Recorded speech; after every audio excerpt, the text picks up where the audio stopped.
Okay, so we got an epic fight coming up. And no, it's not the Jake Paul Mayweather fight. No, it's not the Conor McGregor coming out of retirement fight. This epic battle is between proof of work and proof of stake in the cryptocurrency world. What's up, you guys? It's Kyle. Don't forget to hit the like button and also subscribe if you feel like doing so. Let's get right into it. Okay, so what is going on in the cryptoverse lately? We got the rise of the meme coin. We got Elon just FUDDing the market all over the place. We have tribalism in the altcoins, figuring out which coin is the best, and there's literally fighting over it. And we have the energy consumption argument, as well as the proof of stake and proof of work argument, which I want to cover today. Okay, so let's look at the similarity between both of these. Well, both of these are consensus mechanisms. It's a way to verify transactions on the blockchain without using third parties, which would be such as banks, and for verification of transactions. Okay, so let's cover the proof of work system first. So proof of work, Satoshi Nakamoto, when he was developing Bitcoin in about the 2008-2009 timeframe, the way to develop that he used the blockchain to verify transactions was the proof of work system. That's where this was developed without having to verify transactions through a third party. And the way the proof of work system works is that it basically is verifying transactions on the blockchain through complex mathematical algorithms that are being solved, basically by high-powered computers. So essentially, this is used because it's preventing bad actors from doing things such as the double spend, where they're getting a transaction verified and then spending it on something or sending it somewhere else without it actually being verified the first time. So this way, the proof of work will verify the transaction first so that it's sent and it's already verified on the chain, and it's done in perfect sequential order so that it's a verifiable transaction and it's sent, and it's called cryptography, which is where the word cryptocurrency comes from. Let's quickly cover the proof of stake system. So the proof of stake system was developed in 2012 by Scott Nadal and Sonny King. And essentially what this did was another way of verifying transactions on the blockchain without having to solve complex algorithms with high-power computers. And essentially what this was doing was erasing all of the high energy consumption that the proof of work system was doing, and in order to make much quicker transactions at lower costs. Okay, so how are transactions verified? Well, let's cover the proof of work system first.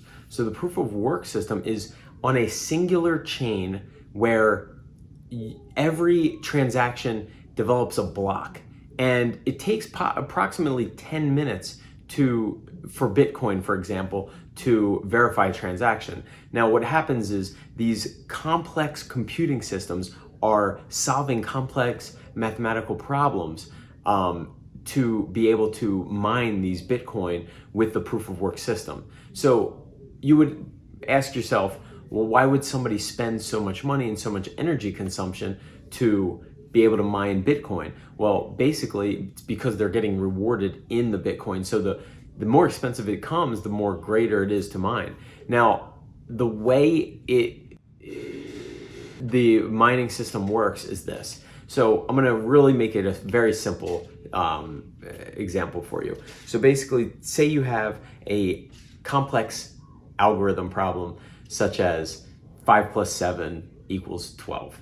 All right, so you have that problem and you have the answer for 12. So now these two computers are working simultaneously, and the quickest one to figure it out actually is the one that wins and gets the Bitcoin as the prize. So these two systems are going after it, boom, boom, boom, and it goes 5 plus 7 equals 8.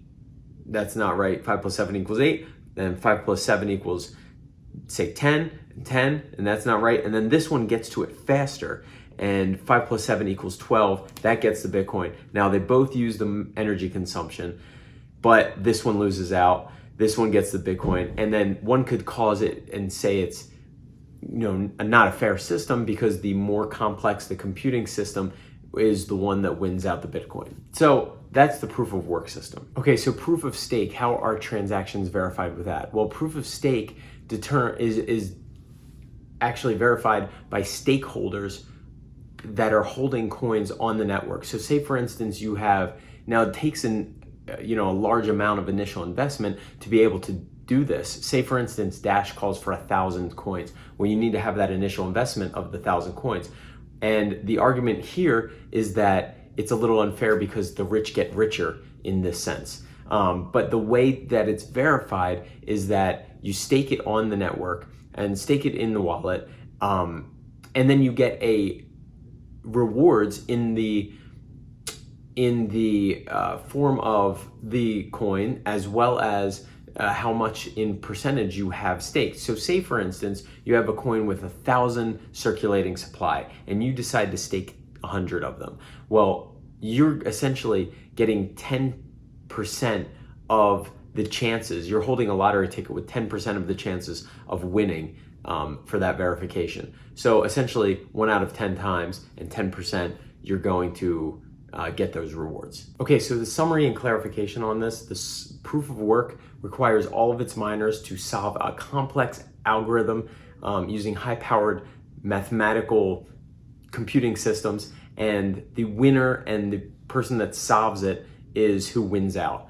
With proof of stake, it chooses the winner randomly, determining on how much you have staked with the coins. The reason people say proof of stake is the best option is because the more people have staked, the more invested they are to keep the network secure. Okay, so one of the arguments for proof of stake rather than proof of work as well is that proof of stake is more decentralized in a way that anyone can basically stake their coins if they have enough to be able to get the rewards. Whereas an individual person being able to mine on the proof of work system is kind of next to impossible because they're not going to be able to compete with these institutions with higher powered, computing systems. There is a good argument in that case, but I don't think that one entity will ever have the majority of it where they totally dominate the system. Okay, so the disadvantage of proof of stake over proof of work is mainly this. It's helping the rich get richer. The more you have staked, the more you earn, and this can't happen with proof of work. That system is basically just helping the rich get richer. The other disadvantage of proof of stake is that it's, most would argue, less secure. You're able to verify transactions on multiple networks, whereas in proof of work, you can only verify on one network, where it's mainly much more secure. It's one network, one chain. Okay, so the main advantage of proof of work is security. So for a bad actor to take over control of the network, it would need 51% of the mining capacity, which is extremely, extremely expensive. And I don't think it could even be possible at this point. Okay, so to wrap this all up in summary, what are my thoughts on everything? Well, I guess you got to kind of look at what's most valuable to you. Most valuable to me is security. So getting into cryptocurrency space and then watching your investments grow, my biggest thing is to keep them secure. So I do believe that the proof of work system is more secure. Satoshi Nakamoto developed that and chose that method when he developed it in 2008 during the time of the financial crisis, and believed that that was the most secure way to prevent bad actors and prevent having third parties such as banks to be able to interact with the transaction. But it's to each his own, and I think there's a lot of advantages with proof of stake. Now, it's going to be what you're going to be using these things for as well. I don't think you're going to go down to buy a cup of coffee with your Bitcoin. So transaction fees and processing time don't really mean that much to me, because if you're going to hold it like you hold it in gold and it's just gold 2.0, gold you don't go down and, you know, buy a cup of coffee with, you don't carry around in your pocket. So, you know, it's the same essential thing. It's an asset. Now, it could be used as two different things, but I also want to say that I think that all the attention coming with the space, with meme coins like Dogecoin and Shiba Coin, and guys like Elon just bringing attention to the space is good overall, because I think in hindsight, we're going to look back at this and go, wow, that was a billboard for cryptocurrency. But after all these is said and done, yes, there's going to be some that are going to stick around and grow, and they might even grow to great extents. Maybe Dash, maybe Chainlink, maybe Polkadot, these Cardano, these Solana, these kind of coins may come and stick around. And then there's also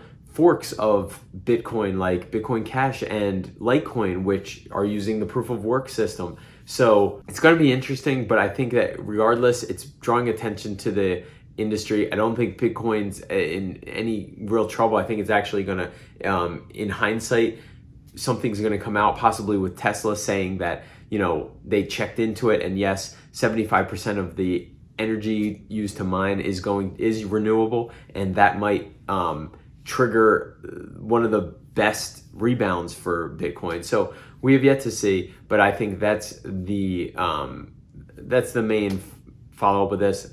I have most of it invested in Bitcoin, Ethereum, Litecoin, and then a few speculative things as well that I think may be good contenders in the future. But that's it for today. Guys, thank you so much for staying to the end of this. Don't forget to go below. You can get a free stock if you sign up with Robinhood, as well as some free money for signing up with Coinbase. If you don't have a Coinbase account and you're still out of the cryptocurrency space, I suggest you jump in. You don't have to buy a whole Bitcoin. You can buy a lot of things. One Satoshi is not very expensive at all. You can buy $1 worth of Bitcoin. So guys, thank you so much for tuning in. Leave a comment below. Let me know what you think. And let me know what your argument is with proof of work or proof of stake and what you think is better. I'd love to hear it. Guys, thanks so much and have a great day.